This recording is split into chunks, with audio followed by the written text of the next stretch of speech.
This podcast is not suitable for children or those who are easily disturbed. Spoiler warning for whatever is in the title of this episode. And now for the obligatory socials. Please like, share and subscribe. You can find the podcast on Twitter at HorrorPod69. You can also follow us on Facebook, Instagram, Slasher and Goodreads. Become part of the Disturbed community by asking for the Facebook group and Discord links. Send dick pics to the Horror of Babylon podcast at gmail.com. Support the show at patreon.com/the Horror of Babylon. In closing, you can let your friends know that The Horror of Babylon is available on YouTube, Apple Podcasts, Spotify, Audible and all other major podcast apps.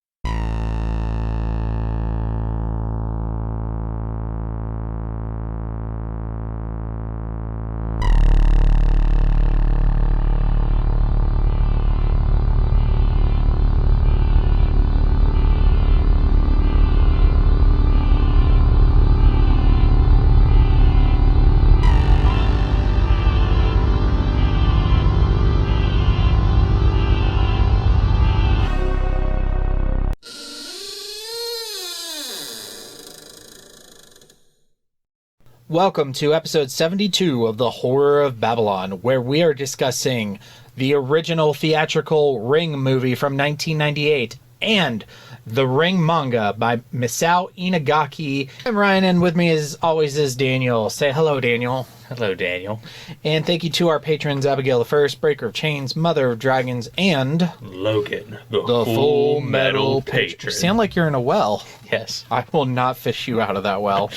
You're down there for good. Don't curse me, bro. Well, that's the thing, is I curse everybody. You know, you only curse the people who watch it, who are dumb enough to watch it. Yeah. Like Asakawa in this movie. I know it kills people! Watch video. Okay. Thank you to Full Horsemen Comics and Gaming, which you can visit at the Morgantown Mall, or at Morgantown, West Virginia, or the Mall at Robinson in Pittsburgh, Pennsylvania, and say hello to Ryuji III, Rapist of Christmas. Rapist of Christmas? He rapes Christmas. Christmas can't see He doesn't coming. actually rape Christmas, he just lies about it to his friend. Oh, that's great. That's fucking hilarious. Okay, so our history, I had never seen this movie. I've explained my history with the Ring franchise in the previous two episodes. This is my first time watching this. After I saw the movie in theaters, I found out that it was apparently a remake. Mm-hmm. And they had the remake down at my local, I think it was a Blockbuster, or maybe it was a local video rental store. And I got it, and I put it in, and I was like, why is this in Chinese? So are you Chinese or Japanese? I live in California last 20 years, but first come from Laos. Huh? Laos. We Laotian. The ocean? What ocean? We are Laotian. From Laos, stupid. It's a landlocked country in Southeast Asia. It's between Vietnam and Thailand, okay? Population 4.7 million. So are you Chinese or Japanese? Oh. Are you Chinese or Japanese? And that's when I first saw it, was like right after the remake got released. I think I was aware shortly after, but because I didn't care for the American movie, I didn't have any motivation to watch the Japanese one. But I'm glad I watched it. I honestly have a lot of criticisms with this movie, but I would say on the whole I liked it. I liked it more than I thought I would. Yeah. It's not perfect. I definitely don't think this one is perfect. The vampire's a pure myth, superstition. I may be able to bring you proof that the superstition of yesterday can become the scientific reality of today. Background, this is obviously based on Ring by Koji Suzuki, the novel. This is the second adaptation after the made-for-TV film Ring Kazunban, which we covered last week. I made that low note there when I didn't know we were going to cover that. The film is titled The Ring, but it's stylized as Ring or Ringu, but you don't pronounce the U, it's just Ring. Apparently that comes from, like, when you translate it from English to kanji back to English. Mm-hmm. Like, there's, like, an extra vowel that's added for some reason. So I found another example of that by accident. I got today the last volume of Orochi by Kazuo. I've always pronounced it Umezu, but it's actually Umaze. Okay. You don't say the ooh. They add an extra vowel and it's retranslated for some reason. I watch a lot of channels that cover like Japanese media, Japanese horror movies, or like old samurai films. I started watching this one dude who just covers like old samurai armor and weapons. That's cool. And we should have him as a guest on our James Clavell podcast. And the timeline where we made the right choice. I think eventually we'll do it as a side project. Eventually, I think so. We'll call that the Samurais of Babylon. That's not bad. Yeah, it's pretty good.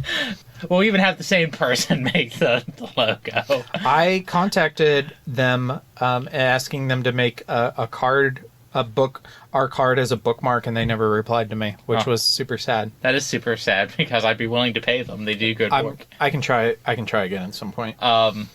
Where were we at? I got sidetracked. It was the pronunciation. Yeah. So that just kind of happens a lot. I don't understand the reasons. I just understand that that's a thing that happens now. And I just have to remind myself not to pronounce the ooh. I still sometimes call it Ringu just to make a distinction between the book, which I just call Ring. Yeah. Ringu, the film.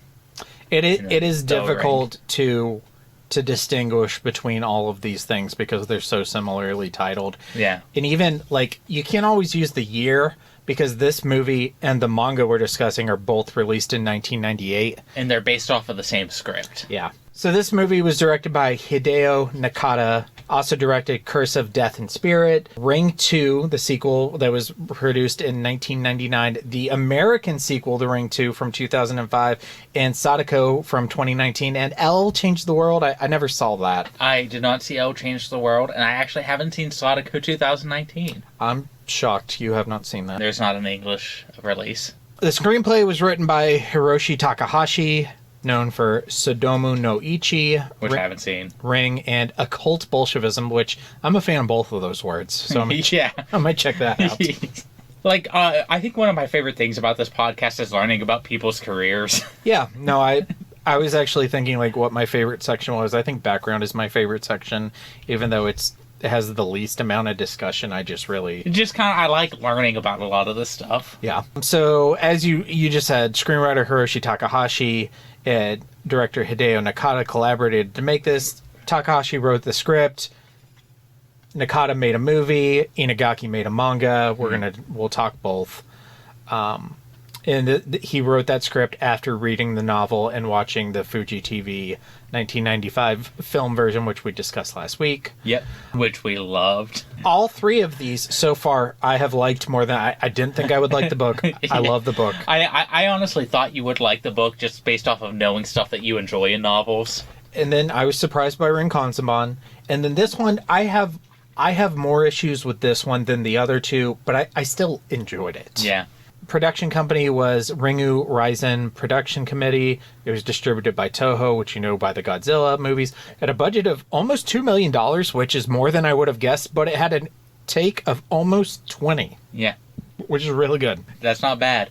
Especially because it didn't have a Hollywood release. Just like Japan and some other East Asian countries. Yeah, I would imagine it probably had like at least a limited release in Korea. It had one in Korea. South Korea. They made their own version of this, which we might cover as a bonus episode sometime. Yeah, I'm fine to do on and off, do more Ring content once we've finished our initial Ring content. Yeah. Definitely want to read Sadako-chan and Sadako-san at some point.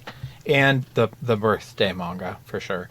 And I want to read Spiral, because I would at least want to do this. I think you'll legitimate... Spiral's my favorite so far of the books I've read. This movie has a 95-minute runtime, and production was approximately 9 months. And this is so weird. They also produced the second movie, Spiral, which they released them both on the same day. So that if you liked one, you could immediately just go see the other. And I think, like, even me, as like a hardcore nerd, probably wouldn't do that 9 times out of 10. I think it was a nifty idea, but I think that, like, in practice, like, they didn't think that through. It's just not practical. Like, most people are not going to watch a movie and then go watch another movie. Eventually, when we cover Spiral, I'll talk about this more. But that became known as, like, the lost sequel because it's not in continuity with any of the other films anymore. Because part of their idea was, well, Spiral didn't make any money, so they must not have liked it. So we're going to, like, redo Ring 2, do our own story, Where I'm sitting, Nobody liked it. where I'm sitting there thinking, it's probably because you released them both on the same day and didn't market it correctly. But my only note was like, that could have been cool as like a drive-in thing. Yeah. Because drive-in's always 2 movies. And I actually really like the movie Spiral. It's another one of those ones where I'm kind of in the minority, and I'm like, this isn't my favorite, but I like it a lot more than people, like when they're ranking Ring movies, I rank it a lot higher. So the success of this film kind of revived horror films in Japan, leading to Pulse, Ju-on, which is The Grudge, and the Uzumaki, which we covered on a previous episode. Neither of us liked, but still. Yeah, we still covered it. It exists. And that's that. Another story in the classic, infallible 3-act structure. Good enough for Aristotle, good enough for The Simpsons. Mr. Sislak, I have a feeling there's going to be one more act to this story. Well, I'm not hanging around for that. 4 acts. All right, so jumping to structure and themes, what themes are best carried over from the novel? Which are lost, if any, and what are some new themes? I will say the one that is most lost is like the idea of genes and carrying stuff on. Because they remove a big aspect of Sadako's character, and so now it's no longer a factor in her motivation.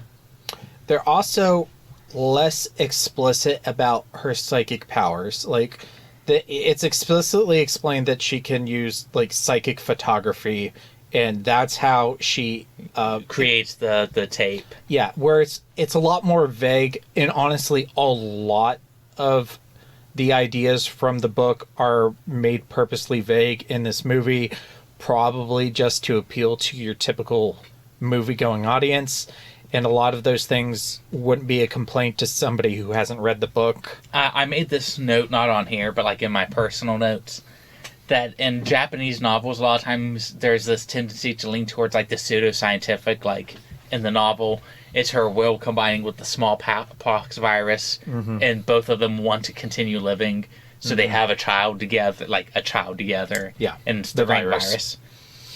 Where in Japanese movies, a lot of times what they do is they add psychics. Yeah, it's a spooky ghost. It's a spooky psychic. Yeah, and we do that a lot in American media too. Yeah. Like, it's simplified, it's streamlined. Movies generally tend to dumb down things from books. It's how it works. Yeah. And in some cases, I can see that working, because I've tried to explain the book to some people where they're like, what do you mean it's the smallpox virus? Like, if I would have told you that going into the book, what would you have thought? Even after having read it, yeah. I had to sit with that idea before I really got my head around it. Yeah. And I understand it now, like, because she was raped by somebody with the smallpox virus, and that was a living entity inside of her. Her will to live was a living entity inside of her, and they both combined and gave birth, like the lady in the tape says, gives birth to the ring virus, which a virus is also a living thing. I may not have been able to explain it that clearly, like, right after having read the book. Like, exactly. You have to sit, and I think it'll make more sense to me on a second read, even. But yeah, like, so I'm not going to be too critical of the movie, because this is what any movie would do. They would take these complex ideas from the book and they would simplify them for a movie-going audience. Yeah. It's just how it is. So, in the novel, Asakawa is developed in really, like, 2 ways. His professional life is in his family life. Yeah. And in Ring Kanzenban, they really focus on his professional side. They really focus on how he's failed as a journalist, and that's where his motivation comes from. This, we get the opposite, where this Asakawa, there's no mention of her professional life. She doesn't even have to justify to her bosses why she's taking all this time to investigate this, because she's writing a story on it conveniently. Yeah. But the conflict in Asakawa's life comes with her familial relationships, with her son that she neglects, with her ex-husband who she has a weird relationship with. One of the things about this movie is, and the novel, is they come from very close but very different eras in Japanese society, where, like, the novel is the salaryman obsessed with his job. Yep. But when this movie came out, Japan society was changing. There was more instances of single mothers and how that changed the family dynamic. And so they kind of took that idea and they like interspersed it onto the Ring story. Because the obsessed working husband wasn't as relevant anymore as the quote unquote like broken family. They're coming to get you, Barbara. So let's take that and let's move into characters and talk about Asakawa. Asakawa is played by Nanako Matsushima, who you may know from Ring 2, Whiteout. She won a Best Actress award for her role in I'm Mita. She was nominated for Best Actress for the Japanese Academy Film Prize in 2001. For Whiteout. Yeah. The note here you have is how does changing her gender and her relationship with Ryuji affect the plot? I would say the plot, it doesn't change at all. Yeah, but it changes how they interact significantly. Yeah. I don't think this Asakawa would be friends with the original Ryuji. No. No. So before I watched this, I sat down and I said, okay, what do I like best about the book? And I came up with 3 things. What I really like about the book is Asakawa and Ryuji's relationship. As weird as it is. As weird as it is. The investigation and the end with the Ring virus and how it's essentially going to become like an apocalypse, or it could. Yeah. Those are the 3 things I really like. So I wanted to take those 3 ideas and compare them to this movie. So Asakawa and Ryuji's relationship, it is nothing like what it is in the book or in Ring Kanzenban. I think for a movie, it works. I don't like Asakawa's character as much. I really don't like Ryuji's character as much, but their relationship is kind of cute. Yeah. It's, they're exes, but they're coming together over a serious issue, and it doesn't rekindle their fire, but you can kind of see their fire kind of smoldering a little bit. Whenever I get cursed, remind me to come to you and not my ex-wife. Yeah. No, for sure. I think it was okay. It's different. We got to see a different take on it, and it doesn't take away the book. It doesn't take away Ring Kanzenban. We'll always have those versions of Asakawa and Ryuji. But I did not like this as much. It's funny, because they were filmed simultaneously with like very little interaction. Ryuji in Spiral is so much closer to his novel version, even though he's not in this movie. Is it the same actor? Yeah. Okay. So there's this weird... I think that's another reason it probably didn't do as well. There's like this weird disconnect, because he's acting a lot more like his novel counterpart in flashbacks and stuff. And on Ryuji, he's played by Hiroyuki Sanada, who I love. I couldn't even like fit all of his shit on here. Specifically for me, I've always remembered his character from The Last Samurai. The average Horror of Babylon listener will probably know him from Avengers Endgame. He's the Yakuza boss that Ronin kills. He was Scorpion in Mortal Kombat, which for some reason people like that 2021 movie. I think it's hot garbage, but I think he did a good job as Scorpion. I just don't think it's a good movie. He's been in a lot of Japanese and American films. Yeah, including Rush Hour 3. He's a very accomplished actor. And I always talk about how I can't tell Japanese actors very well. He's one of the rare exceptions where I can like look at his performance, how when he's giving it his all and when he's half-assing it. And we've also like seen him acting a lot of stuff in English. Yeah. So when I watch him acting in this, I'm like, well, I can tell he's like putting forth effort. And I like his performance in this movie. I don't like how the character is written. I think if I had not read the book, I would be totally fine with this character. Yeah. This character is significantly less controversial than the character in the book. He doesn't pretend to be a rapist to hide his virginity. But he's less... He has a son. He's less interesting. I guess. I mean... I will say I enjoyed Ryuji in the book a lot more on this reread. I don't think Ryuji is a good person. He's not somebody I'm going to emulate my life after. Yeah. But he's an interesting character in an interesting story with an interesting relationship with the protagonist. The book would be significantly less enthralling without Ryuji, and this is just a vanilla, very vanilla version. This is safe Ryuji. Yeah. This is dire Ryuji. If we didn't have controversial characters, storytelling wouldn't be worth it because there'd be no conflict. You have to have people who are willing to push buttons and challenge things. If we just all had these vanilla people, like if every character was Steve Rogers or Clark Kent, then they wouldn't stand out. Yeah, exactly. What did you think about the making him a psychic? It's like one of the few things that when I watched this movie, I'm like, I really don't care for that.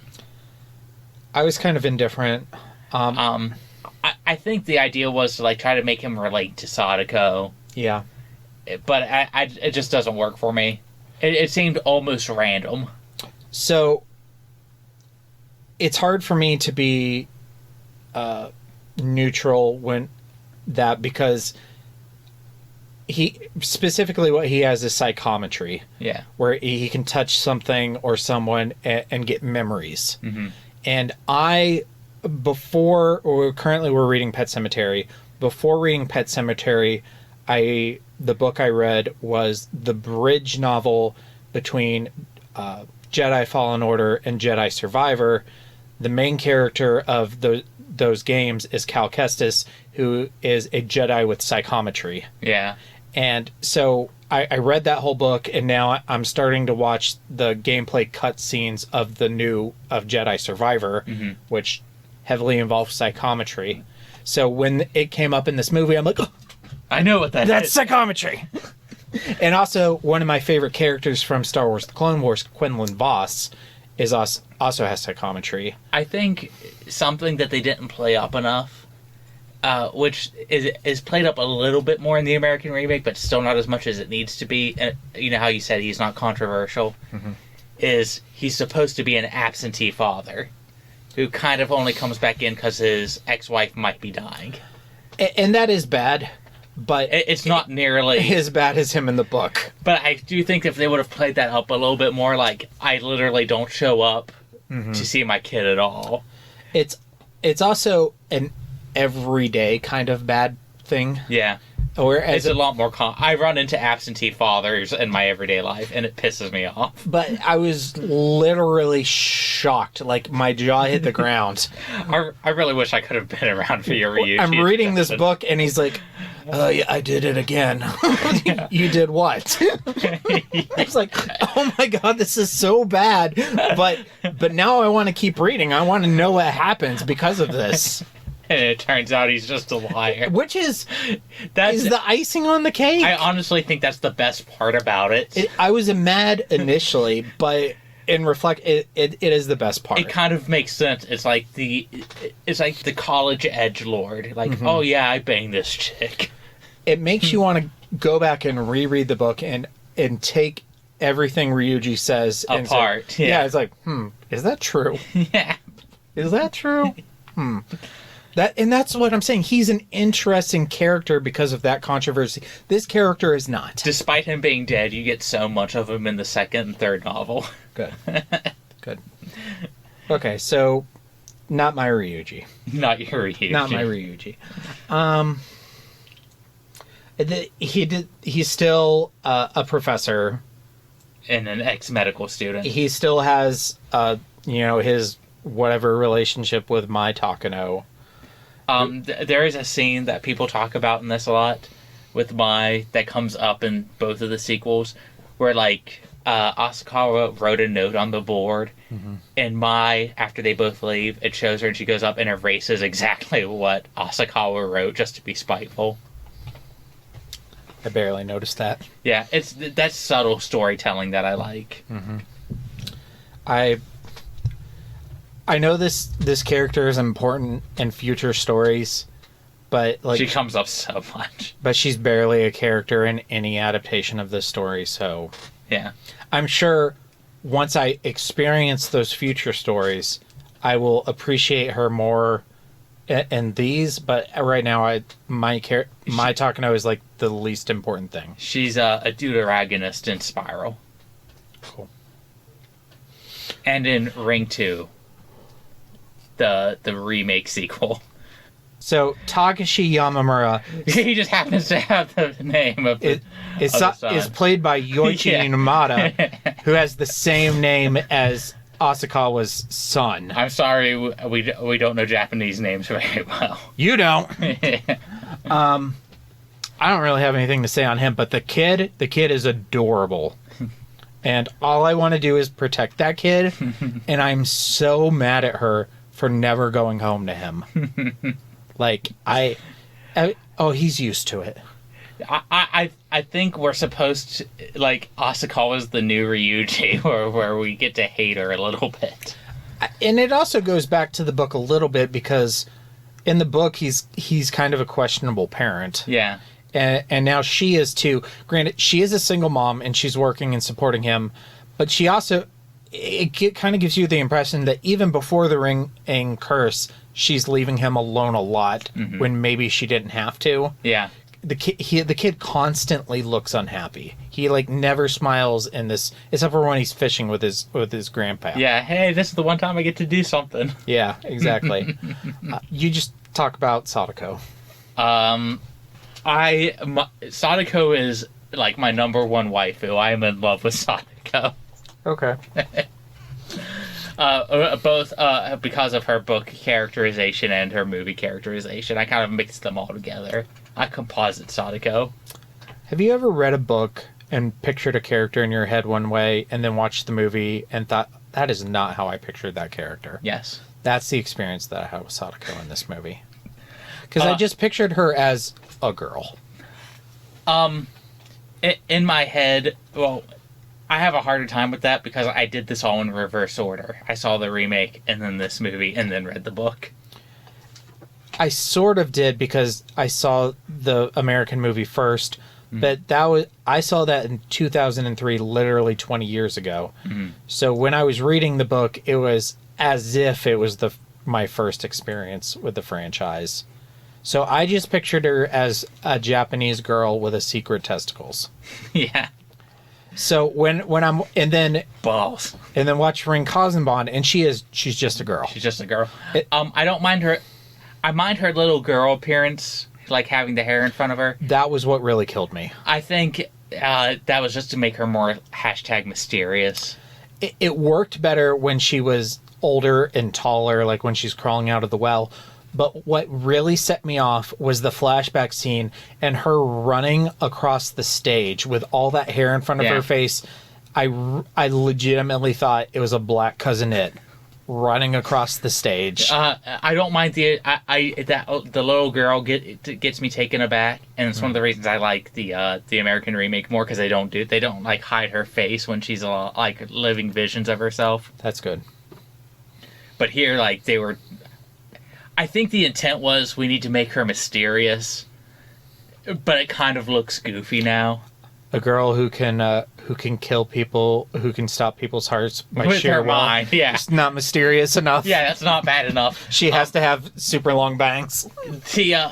As an adult, I get it because her appearance is based off of a yurei. That's how the Japanese ghost looks. They wear the white funeral garb. They have long black hair that like obscures their face. Yeah. That's just what the ghost looks like. But why does like the vision of herself in the past look like that? Yeah. Granted, the vision of herself in the past also was missing her fingernails. Yeah. So I was like, is that interfering with the vision? Like, is she interfering with her own?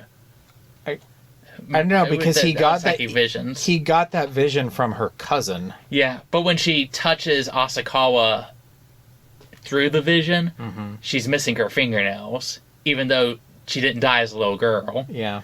So I don't know if the intent was she's interfering with memories of herself. I don't know. I don't know the director. But to me, it kind of looks goofy. I would have just had a little girl stop someone's heart. No, I completely agree. That's one of the few changes I would have made. Well, I'd actually make like 3 changes to this movie. And that, like, it affected, like, how I viewed Ryuji's death scene. Because I was just like, oh no, Cousin Id is crawling out of the well. He's coming to the Addams family and he's going to kill everybody. Which, it's just me. It's not a legitimate... I mean, what you said is a legitimate criticism. Me seeing Sadako as Cousin Id, that's just me and me being... me. You. Yeah, that's just me. Played by... oh, God. Is Snoop Dogg going to play Sadako in the new movie? If it was up to me... I actually have something on this when we do the remake, for my homework question, but we'll get into that. Did you know Snoop Dogg plays Cousin Id in the new Addams Family movies? Jesus, are you serious? Yeah. Oh. In the 2 animated ones, Cousin Id is played by Snoop Dogg. Have another beer. No, it's the truth. No, I believe you. No, we have to... You have to confirm. We have to confirm. Unless he plays it in the Wednesday series. Oh, and Poe Dameron plays Gomez. And okay, that's not bad. Richie Tozier plays Pugsley. Oh, and what's her face from Mad Max plays Morticia. I thought that was Ezra Miller. No. Puberty hit him so hard. Hit Girl plays Wednesday. Okay, she still looks like Hit Girl. And Snoop Dogg plays Cousin Id. Okay. The witch, the Agatha, Hocus Pocus. Yeah. I can't remember her name. Plays Grandmama. And Martin Short. Yeah, I mean, it's got a lot of names in it. All right. Okay, so back to Sadako. No, let's talk more Addams Family. All right, go ahead. It changed from having testicular feminization syndrome. How does that affect things? It takes away one of the biggest motivations for Sadako, which is to reproduce. And now it's literally just, I want revenge on literally the world. Which is fine, I guess. I don't like it, but it's what I would expect. I've heard people say that the novel handles that topic insensitively, and I completely disagree. To me, whenever that's revealed, I'm like, they use the pronoun she prefers, they say she has it, and then she's kind of just murdered. It's like, they don't make fun of her for it. Unless the person saying that has testicular feminization syndrome, yeah, I wouldn't worry about it. But if a person who has testicular feminization syndrome read the book I can't tell them how to feel. Yeah, exactly. Then, but I honestly think, I was like it's one of the things I like in the book, because I'm like, that is a sort of a very super niche piece of representation you never get. Never. And it's been adapted, I think, all of twice. Ring Cosmobon and The Ring Virus, which is the Korean remake of this film. Yeah, I probably should watch that one. Again, it turns her into she's just a vengeful spirit. She's just pissed she got killed. Yeah, and she's just a spooky ghosty. Which is part of her motivation in the novel. Mm-hmm. But it's like you're talking about with Ryuji, where she had it was multi-layered. She wanted to have a kid, but she physically couldn't. She was pissed she died, but she had a way of still living on. Because the characters in the book they're gray. They have multiple motivations. There's contrast, and there's what's the I word? Yeah. Her dad murders her in this, as opposed to someone who tried to rape her. I will say it's an improvement that I didn't have to watch her fuck her dad. Yeah. I will say that's the one if I could change anything over Ring Cosmobon, if I could go back in time, I'd be like, that's so distracting from what is otherwise a straight, pretty decent adaptation of the novel. Exactly. This is what introduced it. Ring Cosmobon introduced seeing her spirit, and this evolved it to the iconic TV crawl. Yeah. That's what Sadako is known for. Yeah. You ask anyone about Sadako, they don't tell you smallpox virus plus balls. They tell you she crawls out of a TV and kills you.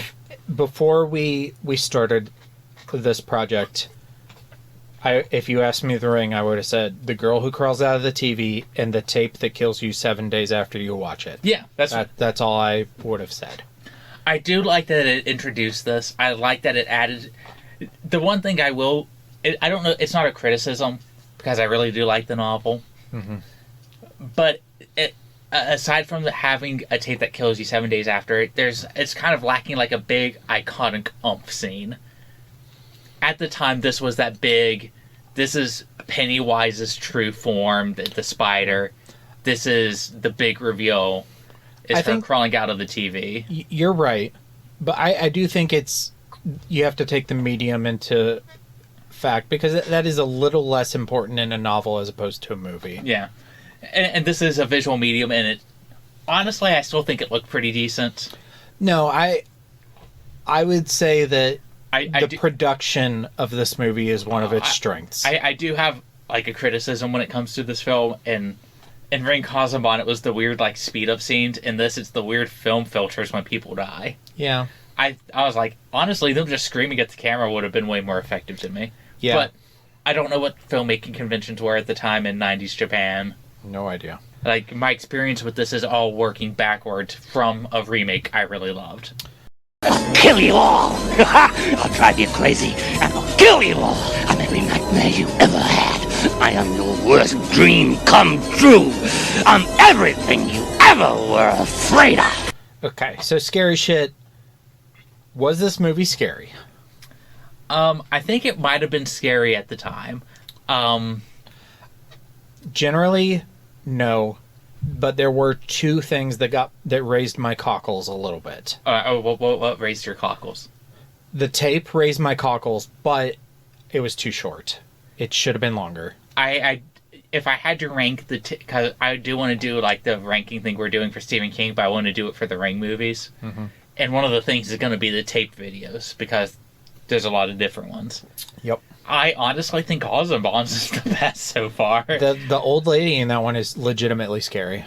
And in this one, I think the creepiest thing is kind of seeing the woe at the end. Yeah. Because that kind of sets up, why are you showing me a woe? If it just would have went on longer, like it was over way too fast. I kind of like how you see a dude with a towel over his head, which is setting up Ryuji later in the film. Yeah. Which is kind of making you question, like, is this like Japanese cyclical storytelling? Is this the first time this happened? Yeah. The other thing was where Tomoko's mom is like, I found her right here, and then it just cuts to her dead in the closet. That got me. That's pretty good. Other than that, I didn't find it very scary. I think when Sadako's eye, when like she like focuses on Ryuji, that's pretty good. I cannot find this anywhere, and I looked so hard for confirmation on this. Somewhere in my memory of trivia on this movie is that is a man standing in for the person who played Sadako in all the other scenes. Like, yeah, it looks kind of mannish. Focusing on his eye, and I can't find who he was or confirmation that that's true. I would believe it, though. But I've been told that somewhere, and I could not find it anywhere. In general, did you think Sadako was scary? I'm way too sexually attracted to Sadako, too. That's gross. to say this. You're gross. Yeah.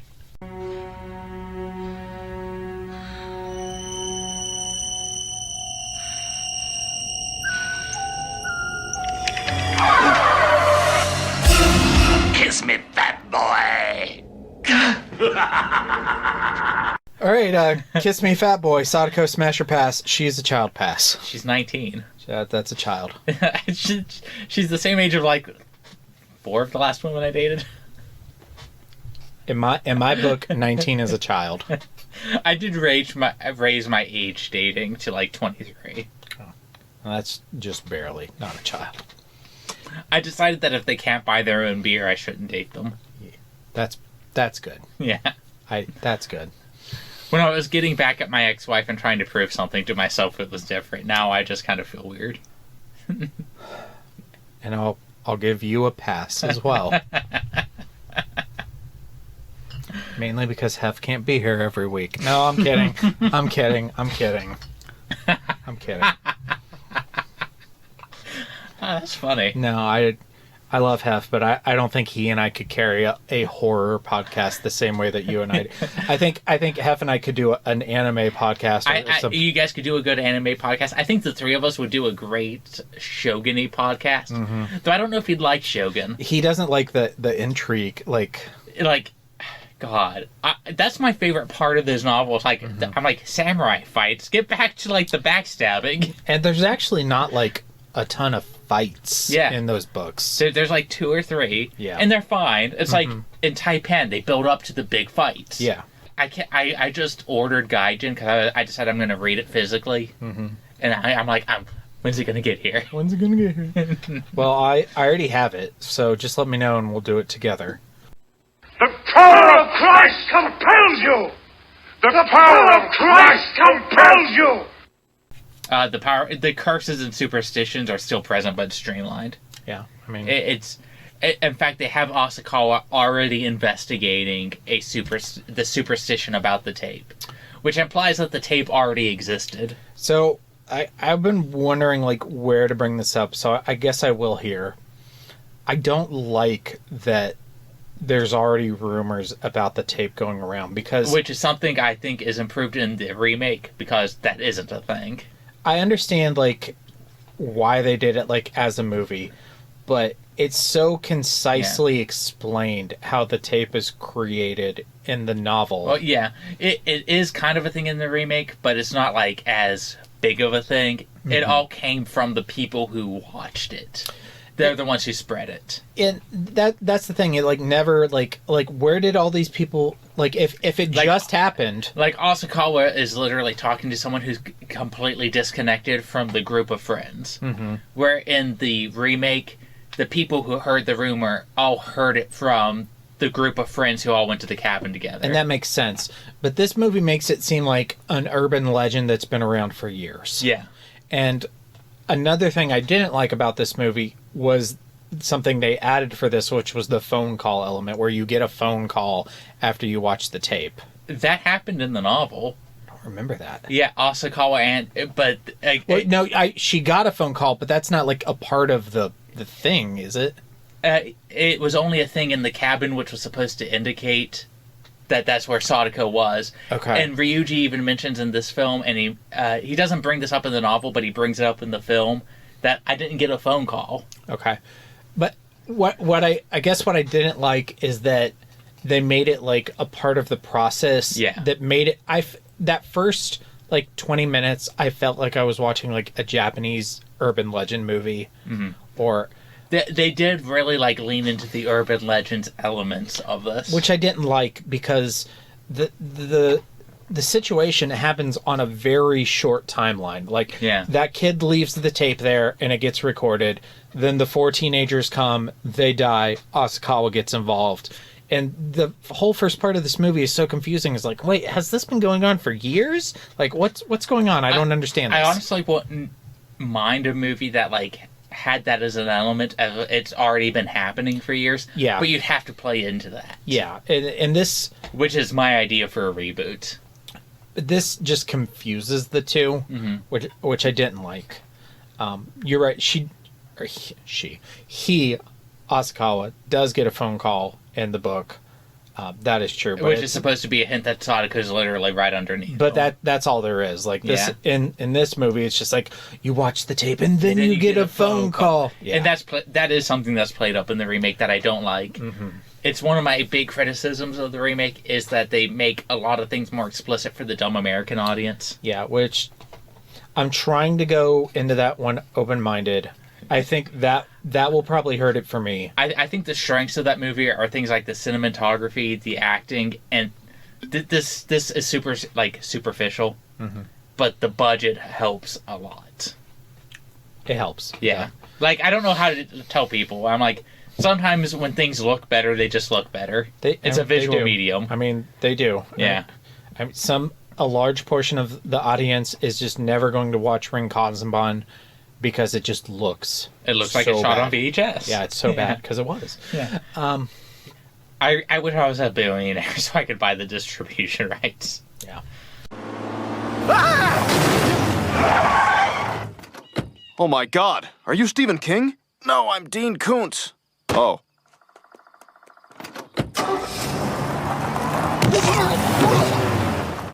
All right, Kings and Koontz, what is your king for Ring 1998? Sadako crawling out of the TV. It's a super iconic scene. I actually think it adds to the mythos. The thing I remember most about the remake, and it's something that I actually love about, like, when people do artwork or they, like, do their own little fan projects of the Ring. Like, I've seen people make her crawl out of cell phones. And the movie Rings, which is the third movie in the American series that I think that they should ignore if they decide to continue.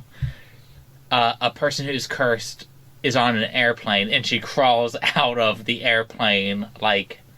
The little screen in the... The little screen, the and it causes the airplane to crash. And I'm like, that makes you think, like, what if you were away from a TV? Like, what would happen? Yeah, what if you were just standing among trees? Yeah. In my mind, like, either... like a well would appear or something, but like I would like for them to, if you're going to like continue that series, you need to play into those ideas, like people trying to get around rules and then how Sadako gets around them getting around rules. For me, and this is not something I normally do. Yeah. But I can't not say something because I was almost just enchanted. Enchanted? Nanako Matsushima is one of the most beautiful women I have ever seen. She is in gorgeous. my entire life. What is my type and why is it her? Yeah. Exactly. And then Koontz, for me, it's... is it Ryuji? It's Ryuji with a strong second place being the phone calls and the urban legendy like aspect of the curse. Mine's just the filters on the death scenes. I just think that that's a weird, like, cinematography choice, a weird directing choice. Okay, now we're moving on to rankings. I've got mine already ranked, but we'll let you go first this time because I went first on the last thing we recorded. Mine's pretty high, but... Okay, here's the top half of your list. It's going to be my number 3, right above Call Girl of Cthulhu, yeah. Okay. I really like this movie. A lot of that has to do with like what it adds to the mythos, because there's a lot of like the sequels that I like more, adaptations that I like more. A lot of this has to do with like there's some people who like the idea of Pennywise, and for me, Sadako's my favorite horror icon. Pennywise is mine. Yeah. I have it like almost directly in the middle of my list. It's number 26, above Mermaid Forest, which is the anime series. Yeah. And below Bambi Meets Godzilla. I think that's a respectable spot. I mean, honestly, like if you would have asked me before I read the book where I thought I was probably going to place this, that's probably going to be in my bottom 10. The American one is so bad.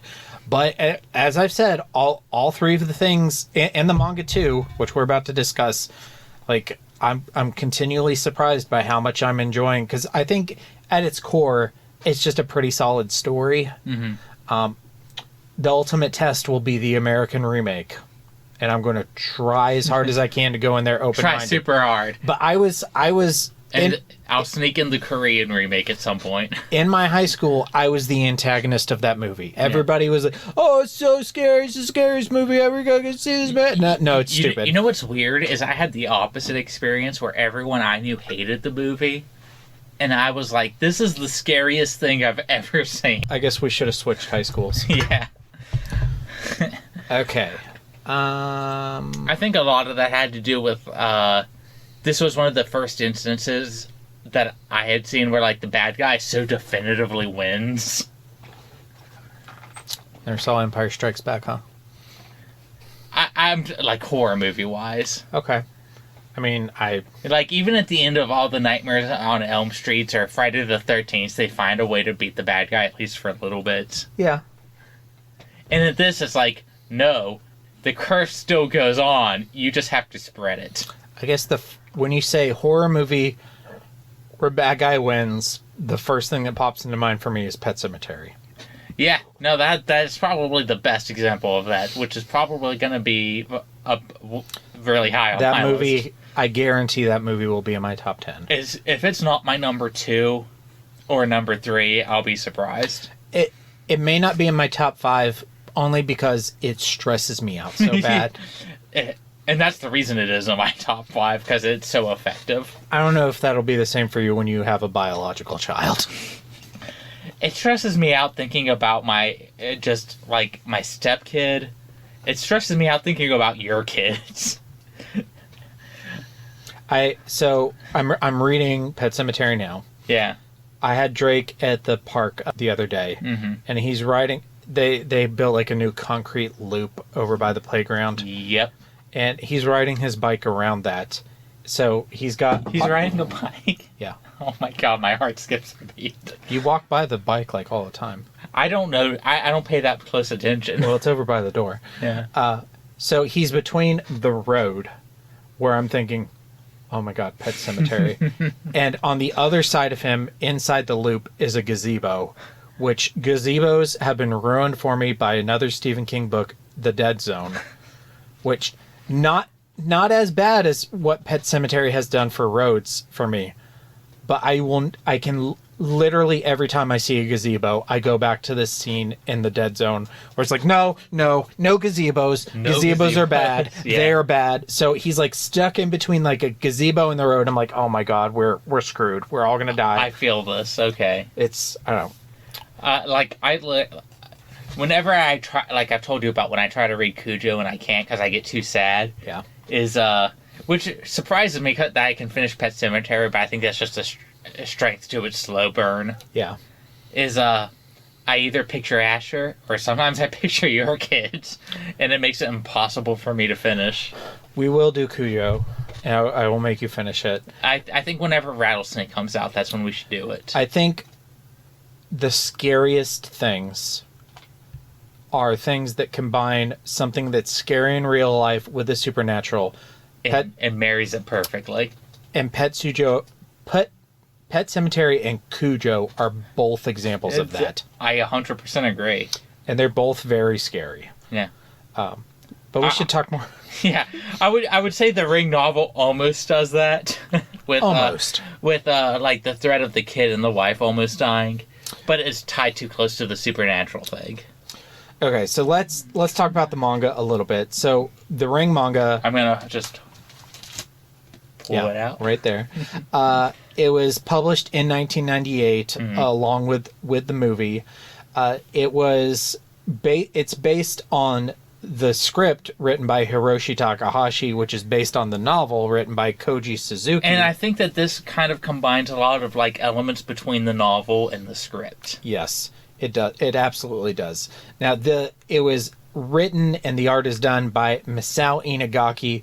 This is their only credited work. That doesn't necessarily mean it's the only thing they've ever done. Misao Inagaki could be a pen name for another manga artist who has done other things, which I think is more likely than they literally only did one manga. Like, the art in this isn't terrible. I would say it's kind of middle of the road for manga. It's my Koontz. Is the art. Yeah. We'll get to that. I've seen a lot worse, but I've also seen way better. Yeah. I sent you pictures of better Ring art today. Yeah. The birthday art, I think, is way better. So, just some general discussion. We will do Kings and Koontz and rankings, but we're not going to go through all the various sections on this. Although, I do think after rereading it, we probably could have done an entire episode on it, but this will work. This will work. I mean, worst comes to worst, we can edit this into an episode. Yeah. That's kind of more loose. Which I might do. Yeah. So it kind of uses the movie as a blueprint. Like you said, it's based on the script of the movie. Mm-hmm. But it strays a lot closer to the book. Like, I just opened to, like, the tape, and it has the old lady. Yes. So the tape has a lot of the elements the tape does from the book. Has Nagao. It has Nagao. It has the library of super people from Japan. Yeah, I love that. I left this was actually filled with post-it notes whenever I first reread this. I forgot to take this one out. it includes the message at the end of the video, but it doesn't explain. Like, the novel explains that the teenagers erased the message. And this, the message is there, but it kind of trails off. Yeah, exactly. So that's a little weird. On Asakawa and Ryuji, they feel more like exes to me in this one because they argue a lot more. They're what's the word? Snippy. Yeah, they're snippy with each other. Whenever I like interact with my ex, it's like very short and to the point. Yeah. Like, I'm gonna see Asher on this, or can you watch Asher on this date? Mm-hmm. Yada yada. And this felt more like a real divorced couple to me. And that's actually something I really wish the Japanese movie had. No, I agree. I think I prefer this. Honestly, I think as a whole, I prefer this manga to the movie we just discussed. Okay. With maybe like one giant thing, which I'll get to with my Koontz. Which is the art. Okay. I think the art kind of fails it a little bit. I'm like relooking at this, I can see that. One huge thing in its favor for me, this Ryuji actually feels like Ryuji. Like, he's a jerk. He drinks. He's with women. Mm-hmm. There's this thing where Asakawa calls him and wakes him up, and he's like, "Oh yeah, I'm sorry, I was out late drinking." Women these days can drink a lot, and she's like, "I'm trying to investigate this thing to save my life." I love the fucking Asakawa blushing face at that. Yeah, it's super cute. He's a lot more charismatic, but still at the same time kind of slimy. Of an asshole. Yeah. He has like that underlying kind of. I think slimy is the right word. Yeah. Kind of like I can see the reason she probably is the one who left him. And even though like it still has some of that urban legendy stuff where they're like interviewing the school kids, it plays that down a lot more than the movie does. And in the movie, I think when you take the film franchise as a whole, it's okay because it comes up in the sequels. Mm-hmm. Both of the sequels that diverge. Mm-hmm. But whenever you're taking it as a movie by itself, like I said, it's kind of weird. Yeah. Like, where did all of these people hear about this? Like, if you were a guy who read the book when it came out and then went and saw this movie, you'd be like, what's going on? I don't understand this. Mm-hmm. And that's how I felt. But yeah. Here's another thing, is that you just have Sadako when she's alive, just being Sadako. And not, like, hair over the eyes, that was kind of distracting. That's how I pictured her in my head as I'm reading the novel. She's just a girl. And again, I'm fine with Sadako being weird looking when she's a ghost, but when she's when you're having flashbacks of her, she should look like a girl. She shouldn't look like cousin It's unfortunate daughter. Yeah. And like, here she is, just I'm kind of a pretty girl. Here's Nagao trying to take advantage of me. And I do think the movie is missing something by excluding Nagao's story, because I think that piles on to Sadako's tragedy, because she has it's really brief, but she has this moment like, ooh, this guy wants me. Maybe I can have some kind of relationship with him, and then he rejects her. Yeah. And it's after raping her. Yeah. It's all a very like quick thing. It's not like they went out on a date or whatever, but I think Nagao adds to Sadako's tragedy, and the movie misses out on having that. Granted, the movie is 90 minutes and you can only do so much. It's honestly one of the things I really like in Kazanban, where they have Nagao hang himself. That was great. I was like, that's actually like, when you're adding, like, I always think when you're adapting something, if you're going to add something, it should be something that adds to the mythos or adds to the idea of what's going on. Nagao finally killing himself for a horrible crime that he committed in the past. Rape and murder. I'm like, that makes sense. The idea of having a Sadako, more like a ghostly figure, show up to be like a big iconic scene when you're doing a visual medium, that makes sense. And I just said that in defense of the movie, it's only 90 minutes and you can only do so much. Rin Kazanban is also 90 minutes. And they included all. They also had a Sadako coast. I just don't think the Sadako coast they have is iconic. No. Though they do have her carrying a baby, which is like representative of the ring virus. In defense of Ring Kanzenban, a lot fewer eyeballs have viewed that. Granted, I still think even if the same number of people, it wouldn't be as well received. One of the few Ring things I haven't seen is like the Ring sequel TV series. And on eBay they do have like a multi-region. The YouTube channel I got Ring Kanzenban from has that TV series on it. I'm gonna watch that. That's one of the things, because I'm kind of on a Ring kick right now because we're talking about it. Yeah. And it's less depressing than Pet Sematary. Pet Sematary, I think, is going to be a great discussion, but I think we're all going to walk out either drunk or sad. Or both. Both. Yeah. That might be one of the few nights I actually sleep on the couch. Yeah. Yeah, please do. Okay, so I guess let's go to Kings and Koontz. For me, my king is Ryuji because he just feels like Ryuji, and it was a breath of fresh air after that movie. And my Koontz is the art. I don't think the art is like technically bad. It's just kind of it's like below me. Is there a word for like right below mediocre? I don't know, but subpar. It's not even so much the quality for me. I don't like. It's not strong enough. Like every character looks like they're 14. Yeah. Like they all what's the word? Same face. Yeah, they kind of have that same like face, and they all kind of look like Japanese teenagers. Like Yoichi has the same. Okay, Yoichi has the same face as his mom. Yeah, kids look like their parents, but like it's like literally the same face. It's not like similar face. And it's just not this story is so distinctively visual.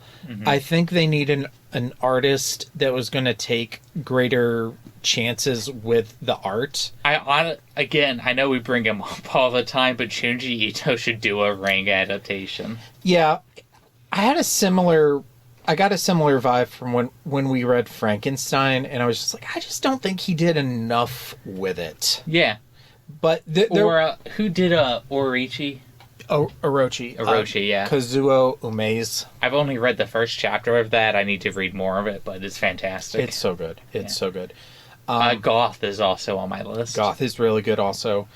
But there are some highlights in the art. I thought Sadako's skeleton coming out of the well was pretty good. I've been thinking about adding like top well scenes to my like Ring ranking. Yeah, like because they all do like the skeleton like slightly differently and the reveal of her bones in there. And like Asakawa's reaction to the skeleton in the movie and in this manga was unique because she like holds it and hugs it and like, cradles it. I needed to see you, Sadako-chan.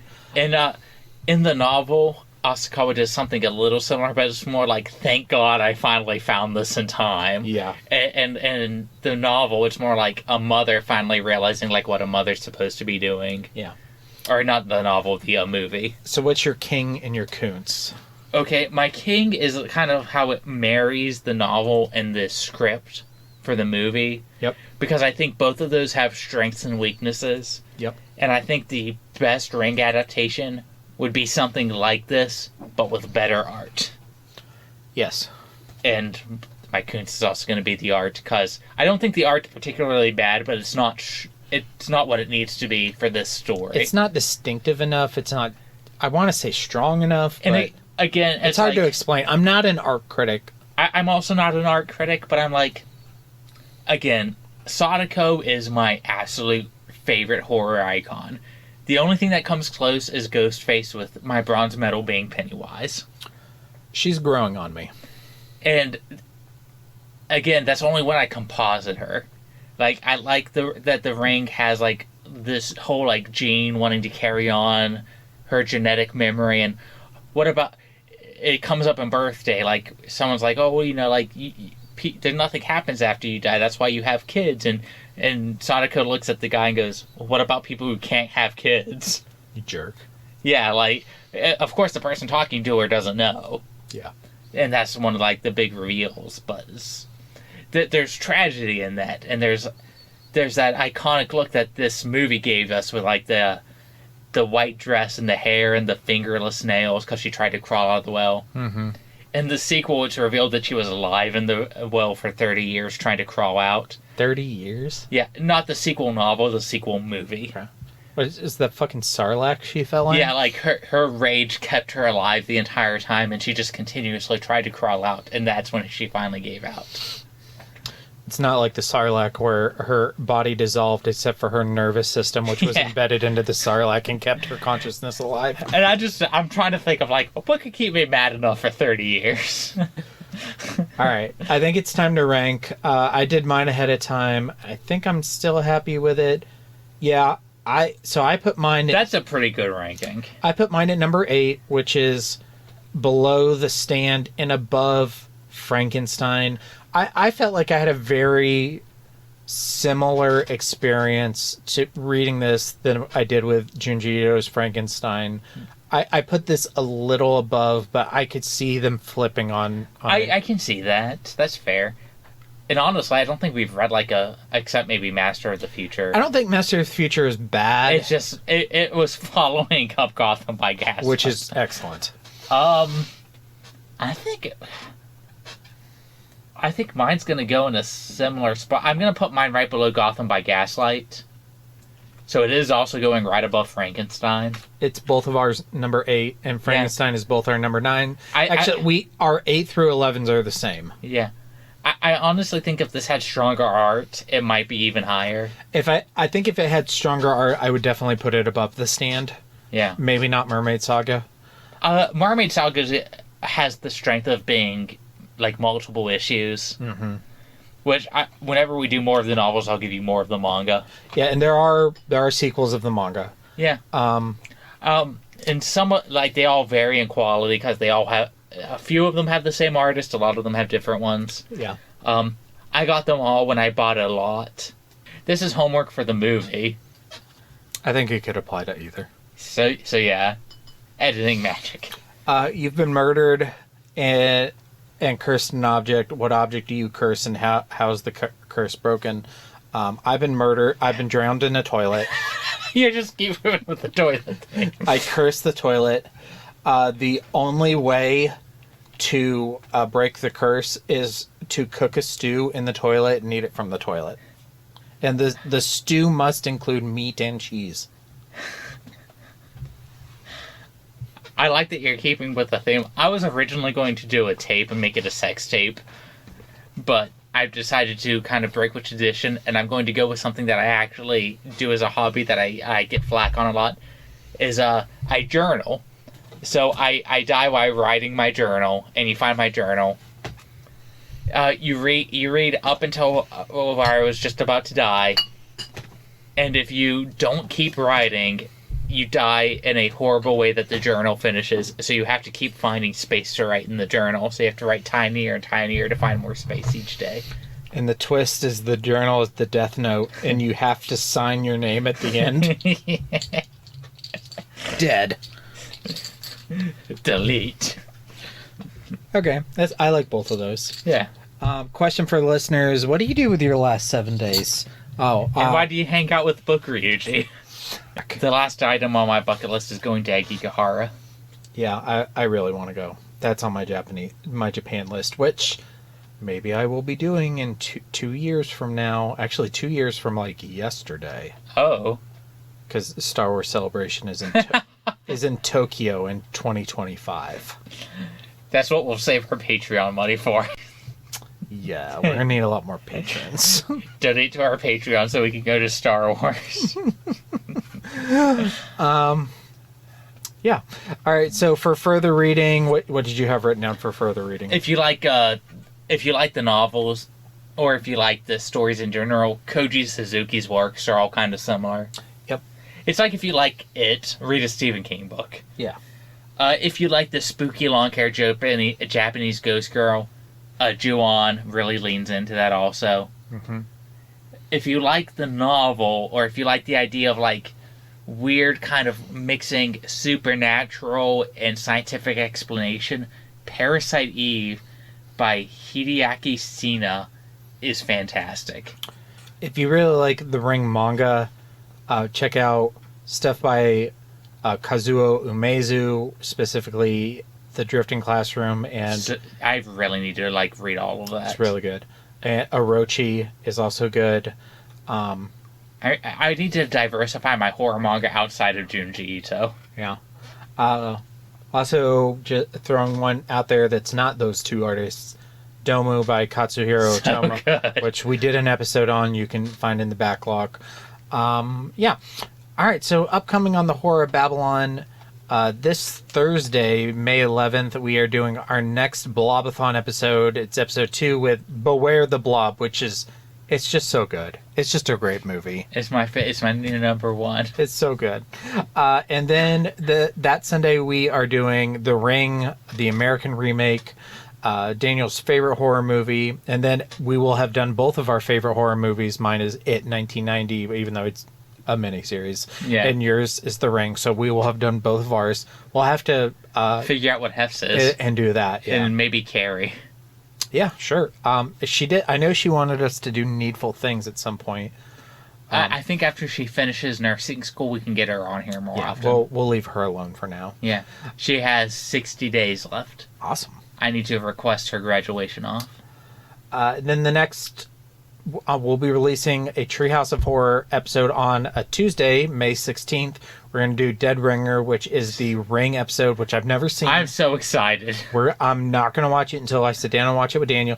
I might make us sit through it twice. Because they're relatively short. Yeah, and I rewatch Simpsons like again and again. Like, I'm going to rewatch first time, phone down, second time, up for notes. Okay. And then that Thursday, we'll do our third Blobathon episode with the Blob 1988. And then that Sunday, May 21st, we are on our next big project, which is Pet Sematary. Can't wait to do the movies. Yeah. And something I'm excited about for Pet Sematary is that a lot of times when we're doing these movie adaptations, mostly dislike the majority of them. With Pet Sematary, there's 3 movies, and I like 2 out of 3 of them. So I think the Pet Sematary movie, I don't think it's as good as the novel, but I think it's one of the few adaptations that gets so close that if you liked it more, close. I'm like, I would knock you for it. And the one that I don't like, the one from 2019. Yeah, I actually walked out kind of mad. I didn't like it, but it doesn't make me as mad as, say, like, It Chapter 2. And not that mad. And the second time I watched it, it was a little better, but I still was not crazy about it. I think it made some bold choices that I wish it would have just done more with. Yeah. So maybe watching it a third time, I'll like it. I'm excited to do Pet Sematary too. I love that movie. I honestly think we should. That's another one I think would make for a great commentary episode if we start doing commentary tracks. Yes. Also, that movie is fantastic. That Ring Cosmobon's on my list for commentary tracks. Like, I think Beware the Blob could be a fun one. Beware the Blob, yeah. Zombievers would be a fun one to do. Call Girl of Cthulhu if we can get Hef here. Call Girl or Dog Soldiers. There's lots of good ones. I think I think my goal for like doing commentary tracks is like added effort is for like 5 patrons. We get 2 more, and I'll make the time. We also we need to do another live stream for what's his face. Yeah, that kid was super chill and nice. Yeah, so we need to do that. We'll do some Five Nights at Freddy's for him. Okay, all right. So thank you to our patrons: Abigail the First, Breaker of Chains, Mother of Dragons, and Logan, the Full Metal Patron. And thank you to Horsemen Comics and Gaming, which you can visit at the Morgantown Mall, Morgantown, West Virginia, or the Mall Robinson in Pittsburgh, Pennsylvania. And say a hello to Radoko-chan. Radoko-chan. If you see him crawling out of a well, don't worry. He just wants to sell you March of the Machine packs. I'm holding my Superman comics. I'm super excited. This run has been fantastic. Yeah, my partner went there today and picked up my comics and Daniel's. He got the new Action Comics and the new Superman. I got Volume 4 of Orochi. And I don't normally do variants, but Peach Momoko is like my favorite fucking artist right now, and she's doing a line of Star Wars variants. Let me see this. It's so beautiful. Oh, that's cute. That's cute as shit. It's she did a Dr. Aphra one. Let me show you the Dr. Aphra one. It's in a box, but I'll... Oh, look at that little dude. Yeah. I'm going to try and get every Star Wars Peach Momoko variant. Okay, so, yeah, this... Oh, that's so good. Yeah, I might actually, like, frame these. Like, they're so adorable. You know what you could do is you could get them signed and then graded. Yeah, and then hang them. Yeah, that's something I could do too. Because getting them graded is fine, but I think if you could like meet her at a convention and get a few of them signed, I'd even stand in line with you. Like if you could only get like one or two signed at a time, I'd hold them for you. I saw, because when I was using more social media, I follow her, and she was at.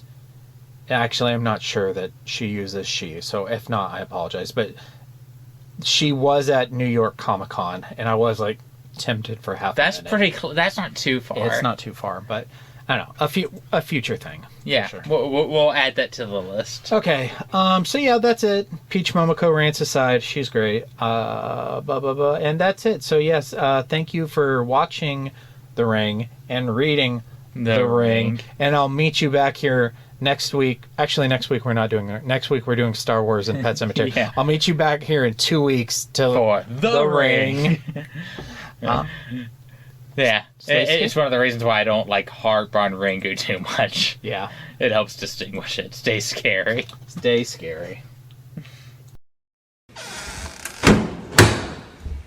And now for the obligatory socials. Please like, share and subscribe. Follow Daniel at DStarSick on Twitter. Follow Ryan at Darth Daimyo on the Bluebird app. You can find the podcast on Twitter at HorrorPod69. You can also follow us on Facebook, Instagram, Slasher and Goodreads. Become part of the Disturbed community by asking for the Facebook group and Discord links. Send dick pics to the Horror of Babylon podcast at gmail.com. Support the show at patreon.com/the Horror of Babylon. In closing, you can let your friends know that The Horror of Babylon is available on YouTube, Apple Podcasts, Spotify, Audible and all other major podcast apps. Stay scary.